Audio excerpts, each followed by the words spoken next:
So good day everyone, I'm Jan Christopher Evian, I'm grade 12, and today we will tackle about the traits theory under the crime causation. So let's go! Theories of crime causation. Traits theories, biological and psychological traits. Foundation of theories. Cesare Lombroso worked on the born criminal, identified the primitive atavistic anomalies that he believed were the direct cause of crime. Raffaele Garofalo showed the belief that certain physical characteristics indicate a criminal nature. A lower degree of sensibility to physical pain seems to be demonstrated by the redness with which prisoners submit to the operation of tattooing. Enrico Perry added a social dimension to Lombroso's work and argued that criminals should not be held personally or morally responsible for their actions because forces outside their control cause criminality. Advocates of the inheritance theory, such as Henry Goddard, Richard Dugdale, and Arthur Estabrook, trace several generations of crime-prone families. Findings evidence that criminal tendencies were based on genetics. Body-build or somatotype schools developed more than by William Sheldon hold that criminals manifest distinct physiques that make them susceptible to particular types of antisocial behavior. Three types of body builds were identified: mesomorphs have well-developed muscles, aesthetic appearance, they are active, aggressive, sometimes violent, and the most likely become criminals. Endomorphs have heavy breathing and slow moving. They are known for erratic behavior, rendering them unlikely to commit violent crime and more willing to engage in less strenuous criminal activities such as fencing stolen property. Ectomorphs are tall, thin, and less social and more intellectual than the other types. Sociobiology differs from earlier theories on behavior in that it stresses that biological and genetic conditions affect how social behaviors are learned and perceived. Sociobiologists view the gene as the ultimate unit of life that controls human destiny, although they believe that environment and experience also have an impact on behavior.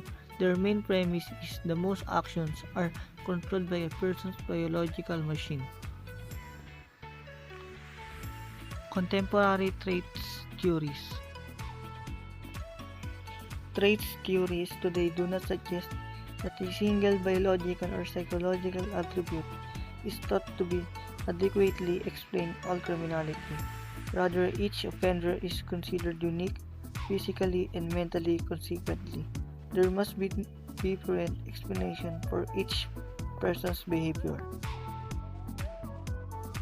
Inherited criminal tendencies, suffering from nervous system or neurological problems, blood chemistry disorder that heightens antisocial activity.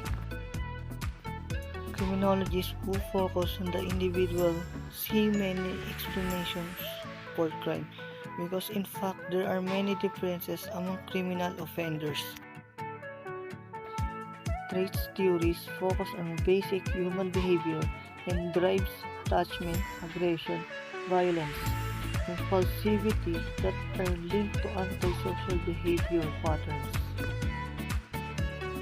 They also recognize that the human traits may not alone produce criminality and that the crime-producing interactions involve both personal traits such as intelligence, personality, chemical, genetic makeup, and environmental factors such as family life, educational attainment, economic factors, and neighborhood conditions. Biological trait theories. Biosocial theory. Biosocial theory. Physical environment and social conditions work in concert to produce human behavior. Biochemical, brain function, neurophysiological, genetic, and evolutionary. Biochemical conditions and crime. Biochemical conditions, including both those that are genetically predetermined and those acquired through diet and environment, control and influence antisocial behavior. The influence of damaging chemical and biological contaminants may begin even before birth if the mother's diet either lacks or has an excess of important nutrients such as manganese that may later cause developmental problems in their offsprings. Exposure to harmful chemicals and poor diet in utero at birth and beyond may then affect people throughout their life course. Chemical and mineral influences. Minimum levels of minerals and chemicals are needed for normal brain functioning and growth, especially in the early years of life. Research conducted over the past decades shows that an over or undersupply of certain chemical and minerals can lead to depression, mania, cognitive problems, memory loss, and abnormal sexual activity. Common food additives. Calcium propionate, which is used to preserve bread, have linked to problem behaviors. Commonly used medicines. Research link sildenafil or Viagra with aggressive and violent behavior. Early exposure of the brain to alcohol may short-circuit the growth of brain cells, impairing the learnings and the memory processes that protects against addiction. Excessive intake of certain metals such as iron and manganese may be linked to neurological dysfunction such as intellectual impairment and attention deficit hyperactivity disorder (ADHD). These neurological conditions are believed to be precursor of delinquent and criminal behaviors. Diet and crime. Research shows that excessive amount of harmful substances such as food dyes and artificial colors and or flavors seems to provoke hostile, impulsive, and other antisocial behavior. Association between high intakes of carbohydrates and sugar and antisocial behavior. While some research efforts allege a sugar violence association, others suggest that many people who maintain diets high in sugar and carbohydrates are not violent or crime-prone. In some cases, in fact, sugar intake has been found to possibly reduce or curtail violent tendencies. Glucose metabolism or hypoglycemia. Hypoglycemia occurs when glucose in the blood falls below levels necessary for normal and efficient brain functioning. Symptoms of hypoglycemia include irritability, anxiety, depression, crying spells, headaches, and confusion. Research studies have linked hypoglycemia to substance abuse, outbursts of antisocial behavior, and violence, assault, and fatal sexual offenses. Syndrome characterized by aggressive and assaultive behavior, glucose disturbance, and brain dysfunctioning or dysfunction. Next, hormonal influences. Hormones cause areas of the brain to become less sensitive to environmental stimulation. Normal levels of male sex hormones, or what we call androgens, will in fact produce aggressive behavior. Self-reported violent criminality was positively correlated with masculine mannerism, masculine body appearance, physical strength, strength of sex drive, low deep voice, upper body strength, lower body strength, and amount of body hair. Other androgen-related male traits include sensation seeking, impulsivity, dominance and lesser verbal skills, All of these androgen-related male traits are related to antisocial behaviors. Hormonal changes are also related to mood and behavior, and concomitantly that adolescents experience more intense mood swings, anxiety, and restlessness than their elders. Excessiveness levels of testosterone has been linked to violence and aggressions. Thank you for watching. See you next time, pal. Allergies. Allergies are defined as unusual or excessive reaction of the body to foreign substances. There are two types of allergies. First, cerebral allergies cause an excessive reaction in the brain. Neuroallergies affect the nervous system.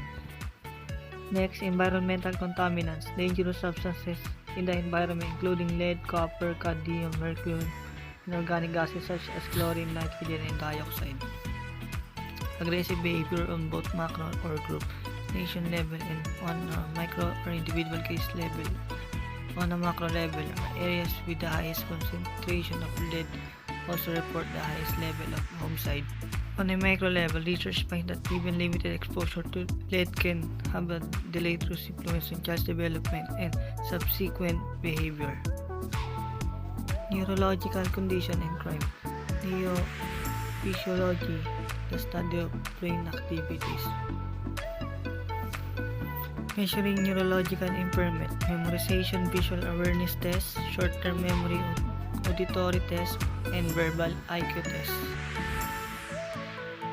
Minimal brain dysfunction, defined as unrapidly appearing maladaptive behavior that interrupts an individual's lives and life flows. Learning disabilities, one specific type of ability that has generated considerable interest. Learning disability, a disorder in one or more basic psychological process involving understanding or using spoken written language. Brain chemistry, neurotransmitters are chemical positive influence for active brain functions. Arousal theory, according to sociologist Jack Katz, there are immediate gratification for criminality. He labels the seduction of crime. The early biological theories believe that criminality runs in families. Although research on divine families is not taken seriously today, modern biosocial theories are still interested in the role of genetics. Evolutionary theory. According to this view, the competition for scarce resource has influenced and shaped the human species. So let's move on to psychological traits theories. Psychodynamic. The research focuses on the theory on mental disorder, personality development, and unconscious motivation and drives. Behavioral. The research focus of the theory are media, violence, as well as the effect of child abuse. Cognitive. The research focuses on the theory of perception and cognition. And that's all. I hope you like it, and thank you for your watching. And don't forget to subscribe and hit the notification bell. Thank you.